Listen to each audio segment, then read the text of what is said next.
Shalom, Assalamualaikum warahmatullahi wabarakatuh. Saya Indah Mawarnidara Ambika dan Ega Aprilia akan menyampaikan materi tentang pemberontakan PKI Madiun. Selamat menyaksikan. Materi yang kami bahas pada kali ini adalah pemberontakan PKI Madiun pada tahun 1948. Pada tahun 1948 telah terjadi pemberontakan PKI di Indonesia, tepatnya di kota Madiun, yang nantinya peristiwa ini dikenal sebagai sejarah pemberontakan PKI Madiun 1948. Pada hakikatnya, pemberontakan PKI Madiun adalah puncak pertentangan ideologi dan politik antar beberapa partai di Indonesia. Berikut latar belakang pemberontakan PKI Madiun di Indonesia pada tahun 1948 yang terbagi menjadi 3 bagian. Yang pertama yaitu kejatuhan Kabinet Amir Syarifuddin dan pembentukan Front Demokrasi Rakyat. Yang kedua, kritik terhadap kebijakan Kabinet Hatta. Dan yang ketiga adalah kedatangan musuh dari Uni Soviet. Akar dari pertentangan ini ialah Perjanjian Renville, yang dimana wakil dari Indonesia yang menandatangani Perjanjian Renville ialah Perdana Menteri Amir Syarifuddin. Dan Perjanjian Renville ini ternyata telah merugikan pihak Indonesia, sehingga PNI dan Masyumi menentang keras Perjanjian Renville. Akibatnya, kedua partai besar ini menarik menteri-menterinya dari Kabinet Amir Syarifuddin.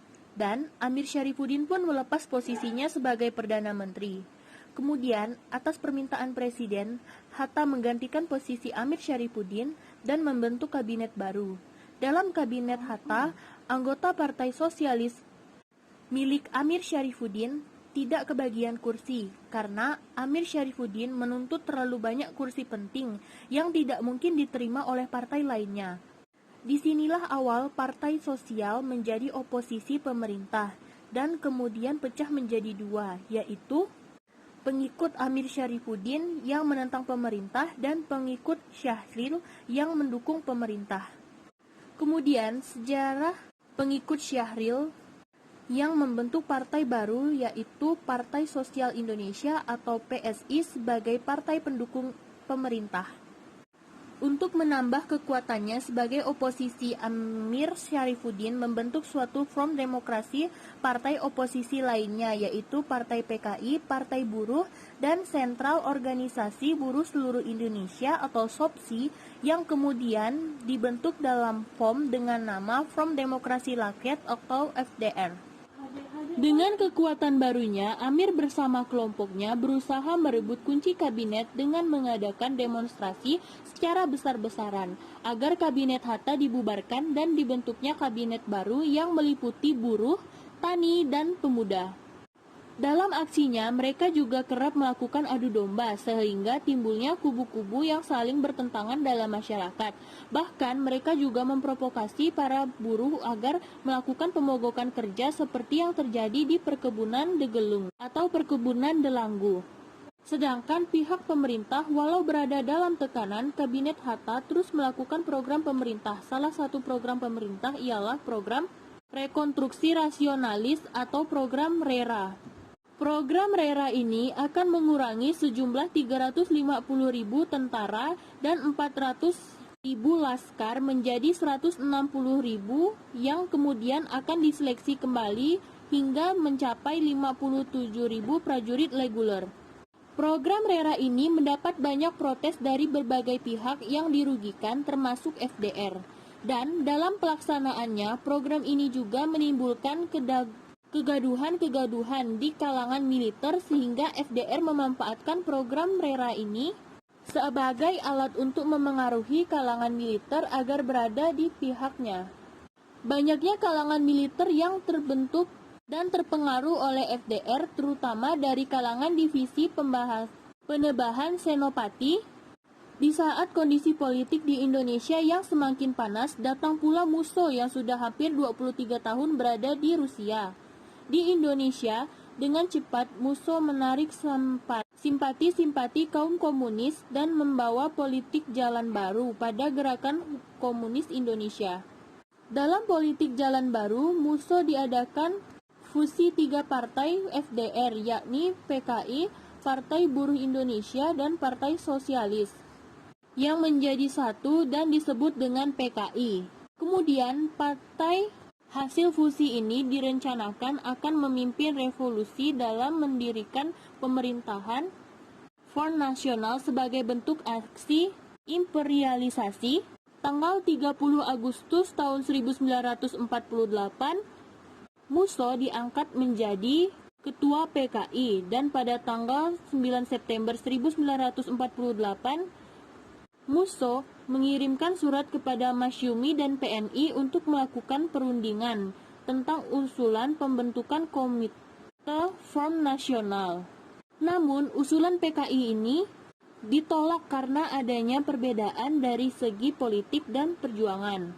Penolakan ini membuat Musso tidak patah semangat. Bahkan untuk menyebarkan gagasannya, dia bersama kelompoknya berencana menguasai daerah yang dianggap strategis di Jawa Tengah dan Jawa Timur.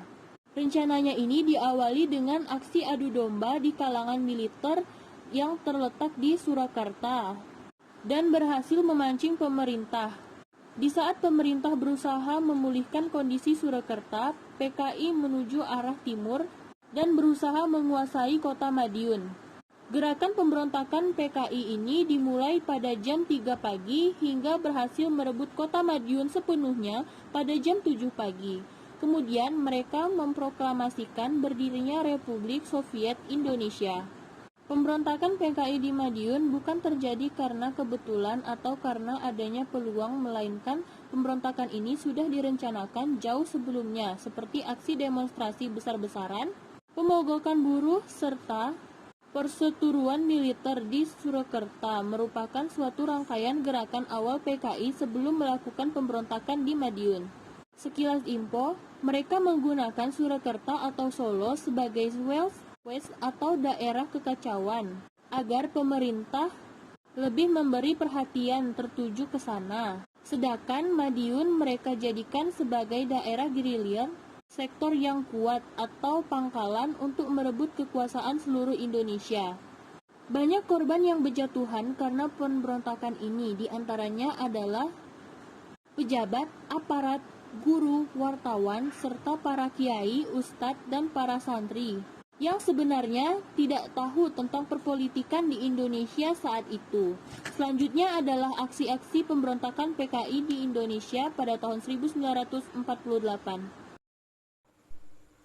Aksi-aksi PKI yaitu melancarkan propaganda anti pemerintah, mengadakan pemogokan kerja bagi para buruh di perusahaan, dan melakukan pembunuhan misalnya pada Dr. Muwardi dan Gubernur Jawa Timur Suryo. Kemudian ada strategi PKI dan FDR, di mana akan menarik pasukan komunis yang tergabung dalam TNI dari garis depan, memindahkan pasukan-pasukan komunis ke daerah-daerah yang strategis, dan membentuk tentara rakyat.